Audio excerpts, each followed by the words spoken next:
Even though smartphones tend to be the go-to camera for most people, there is still a wide selection of cameras for those who want to get a little more out of their photos.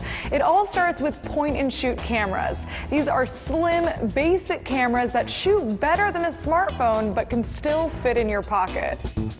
Cameras like the Canon SX600 usually sport a 10x zoom and are pretty good at capturing photos of fast-moving kids and sports. You'll rarely spend more than $250 on these models. If it's any higher than that, consider stepping up to the next category. Here you have compact zooms, mega zooms, and high-performance compact cameras. These will range you anywhere from $350 to $1,000 depending on the feature set and the size. Compact mega zooms like the Canon PowerShot SX280 usually sport a longer lens, and they give you more control over manual functions like exposure and even white balance. They easily beat the image quality of a point-and-shoot camera.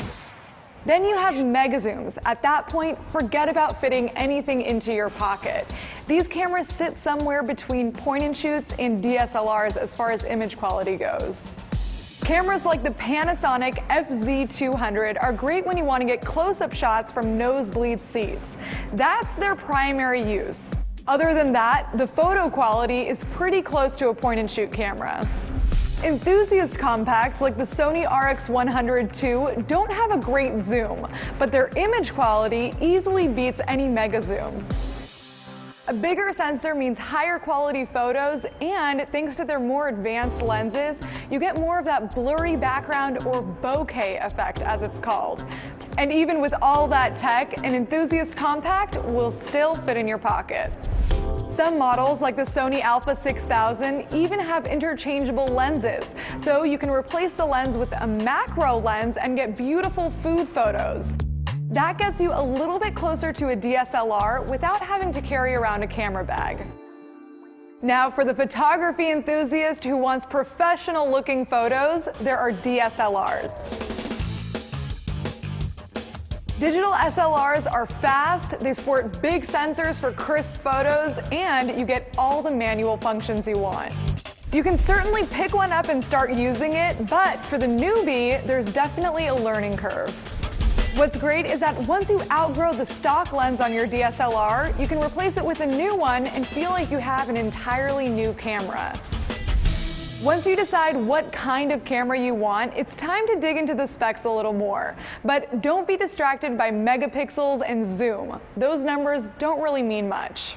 The first thing you want to look for is the type of lens the camera has. Wide-angle lenses are great for landscapes and group shots, whereas telephoto lenses are great for portraits and sports. Pay especially close attention to the aperture. This is what allows your camera to perform well in low light, plus it gives you that blurry background or bokeh effect that we talked about. The bottom line, the lower the number, like 2.8 or 3.5, the better. And finally, look out for extras. These aren't necessary, but they can be helpful. For instance, there's GPS for geotagging your photos when you're on vacation, and even Wi-Fi, so you can upload your photos without ever connecting your camera to the computer. For more tips on buying digital cameras, head on over to cnet.com/topics/cameras. For CNET, I'm Sharon Profis.